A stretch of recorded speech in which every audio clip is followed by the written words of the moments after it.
सुगौली प्रखंड के पंजेरवा पंचायत में अतिक्रमण हटाए गए लोग आज भी मदद के लिए कर रहे हैं इंतजार। पूर्वी चंपारण सुगौली से सफी अहमद की रिपोर्ट। मैं अली हसन समसी सारे सुगौली नगर पंचायत की जनता को दिवाली और छठ के शुभकामनाएं देता हूं। देख ला पहले ले बाहर देख।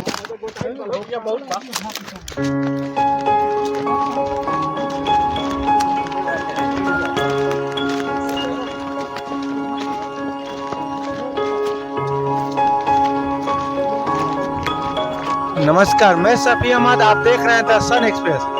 पूर्वी चंपारण के सुगौली प्रखंड जो पंजेरवा 7 सितंबर बहुत मनुष्य दिन था पंजेरवा गांव के लिए कि वहां के लोगों को घर उजाड़ दिया गया। यह हम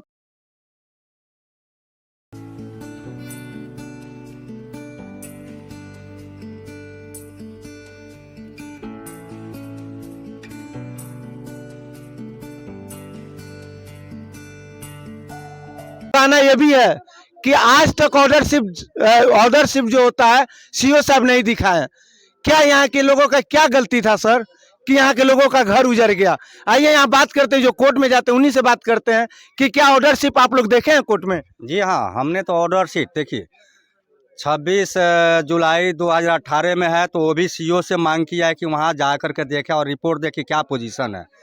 29 अगस्त 2022 में भी वही कहे हैं कि जब वहाँ उस समय आपसे रिपोर्ट मांगा गया तो आपने रिपोर्ट नहीं दिया, इसलिए आप लोग आकर के यहाँ देखिए वहाँ के पोजीशन क्या है। पोजीशन मांगा है, ये नहीं हाई कोर्ट का ऑर्डर ये नहीं है कि तोड़ देना है। सीओ साहब का ऑर्डर है 2018 में कि जो हमने प्रशासन से फोर्स मांगा था तोड़ने के लिए, प्रशासन के कमी से हमने ये अतिक्रमण नहीं कर पाए। ये 2018 की बात है। तो जब उस समय रुक गया तो 2022 में बगैर नोटिस भी हम लोग को जानकारी में भी नहीं है। मात्र हम आए 2 दिन पहले तो यहाँ देखे क्या कि गांव में मिट्टी मचा हुआ है। क्या बात है भाई? तो ये सीओ साहब आए थे, थाना प्रभारी आए थे और कहें कि आप लोग हटा लें, नहीं तो हम 6 तारीख को तक हटा लें, नहीं तो हम 7 पाकर तोड़ देंगे। जब एक मिनट सर, जबकि ये केस कोर्ट में चल रहा था, आप ही ना जाते हैं तारीख पे? हाँ, तो क्या वहाँ कोर्ट में ऑर्डर था ये चीज? नहीं, कोर्ट में कोई ऑर्डर नहीं है। हमारे पास ऑर्डर शीट है, अगर कहिए तो हम ले आकर दिखाते हैं। हम रखे हुए हैं ऑर्डर शीट, या हमारे डीएम साहब या जो भी हमारे पदाधिकारी हैं वही देखें ना। केस नंबर पे डालने से तो आ जाएगा ना नेट पे कि क्या ऑर्डर है। तो बताए लो कि कहाँ है, कि हाई कोर्ट का ऑर्डर कहाँ है कि तोड़ देना है। कहीं नहीं है हाई कोर्ट का आप ऑर्डर। डीएम साहब से क्या चाहते हैं? हम डीएम साहब से ये रिक्वेस्ट करेंगे, हमारे डीएम साहब आए यहाँ पे, आकर के स्थिति देखे कि हम इंक्रोचमेंट लायक हैं कि नहीं है। क्योंकि इस ज़मीन पे हमारे दादा परदादा के नाम से सर्वे से में नाम है, मेरे दादा खतियान में नाम है। यहाँ पे एक चाची है, इनसे भी बात करते हैं। चाची, हाँ? घर टूटल बा तब से कोई आइल बा? कोई हमर घर रहलक है सब बिल्डिंग से 7 गो 8 गो कोठली रहलक है, 4 गो बेटा रहलक है। एतिए चीज से नेपाल से कमा ले आके बनैले रहलक है। हमनी के लगे एक धूर खेत न बाड़ी बा, ना कुछ न कहीं बा। हमनी के बूढ़ा बूढ़ी यही पर 3 पुस गुजर गइल बा। तैसे हमनी के कनी से जे अब पर कथी होई, सब पुस बूढ़ा बूढ़ी मर गए तो ई गरमजरुए पर न मर गेल तो हमनियो मर जाम से गरमजरुए पर। तो सब लोग बना लेला कमा ले आके। अब आके आज 5 दिन के दिन दे के आके लाल एथी सियाई लगा के चल गए। बोल 5 दिन के बाद हम सब बोल तुरे बन तो कौन सही है दादा। ये जो आंसू है ना सर, हम का करब? झूठों का आंसू नहीं है सर। बहुत तकलीफ से आंसू निकलता है। किसी के आंख से अगर आंसू निकलता है ना, बहुत तकलीफ से निकलता है। और इन लोग का तकलीफ समझिए डीएम साहब। सीओ साहब पे एक बार जांच बैठाया जाए। आप रिक्वेस्ट है सर कि सीओ साहब पर एक बार जांच बैठाए और देखा जाए कि हाई कोर्ट का क्या आदेश था तोड़ने का। हाँ छोड़ दे तनी तो कहीं से छोड़ ना दी तू घर बा तले रोम से चढ़ा जाओ तो काम बोल भैया सब पोते पोती कहाँ रही तो कहे ना सरकार खोले बस सब तूर देवे के बोलो। हमने के तूर के जान से बोल सुन लो 3 दिन 4 दिन आके एगो यहाँ पे एक मोतिहारी के लेडीज आई हुई है, सामाजिक सेवक बोलते हैं, उनसे भी बात करते हैं कि यहाँ जो आप आई हुई है क्या यहाँ के लोगों को आश्वासन दे के जाइएगा? दीपावली और छठ पूजा के शुभ अवसर पर राजा हीरो शोरूम के परिवार के तरफ से सुगौली वासियों जी मैं यहाँ के लोगों से यही कह रही हूँ कि भाई आप जो दुख दर्द है अपना बताइए, सरकार से कहिए। हमारा बिहार सरकार जो हमेशा कहती है कि हमारे स्टेट में, हमारे बिहार में किसी के साथ नाइंसाफी नहीं होगी, तो मैं फिर ये कहती हूँ कि है अगर मुंसिफ तो करना तू बराबर का हिसाब। हिसाब बराबर का कीजिए आप माननीय मुख्यमंत्री जी, उप मुख्यमंत्री जी, क्योंकि हमारे यहाँ है कि अगर किसी का ज़मीन नहीं है तो उसको ज़मीन दे करके बसाने का प्रावधान है, हमारे यहाँ उजाड़ने का प्रावधान नहीं है। ये लोग 100 साल से नहीं 200-300 साल से इनके पूर्वज यहाँ बसे हुए हैं। इन लोगों को कहने के मुताबिक मैंने तो नहीं देखा है, क्योंकि हमारी उम्र भी उतनी नहीं है कि नहीं है। आज जो आप देख रहे हैं, आप खुद पत्रकार हैं, आपने देखा है बहुत सारे लोग प्लास्टिक तान के रह रहे हैं। कितना इस गर्मी में और रात के ठंडी में कैसे वो लोग रहते हैं, है कि ना है। आज ये लोग हमारे नेतागण हैं, जो हमारी सरकार है, जो हमारे ऊंचे ऊंचे पदाधिकारीगण जो हैं, जिनके आदेश पर ये सब हो गया, तो ये बताइए वो तो ऊंचे महल में रहते हैं, उनको इस दर्द का क्या एहसास होगा। इस दर्द का उसी को एहसास होगा जो कहीं प्लास्टिक तान के रहता है, जो कहीं रोड पर रहता है। ये भी इंसान है। और हमारी सरकारें कहती हैं कि महिलाओं की प्रगति होगी, महिलाओं की उन्नति होगी, महिलाओं का विकास होगा तो हमारे स्टेट का विकास होगा।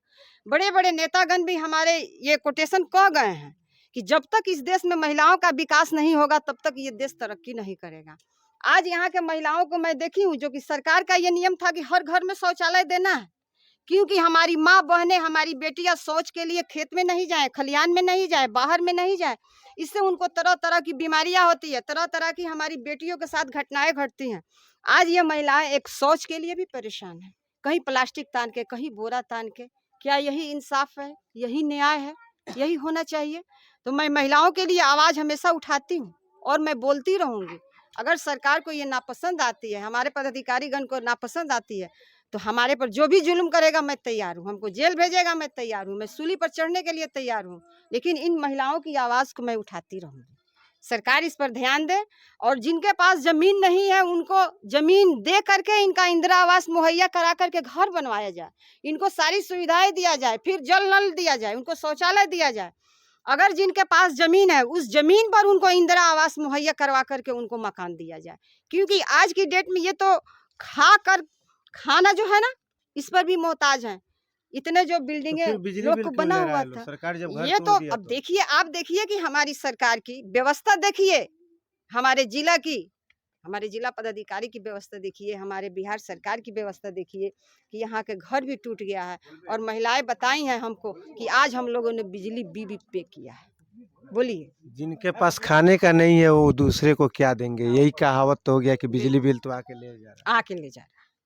और ये लोग डर के मारे दिया भी है, डर के मारे जो कमा करके कल मजदूरी करके लोग आया था कि अपने बाल बच्चों का भरण पोषण करेंगे। यहाँ पे कुछ चाची लोग हैं, उनसे भी बात करते हैं।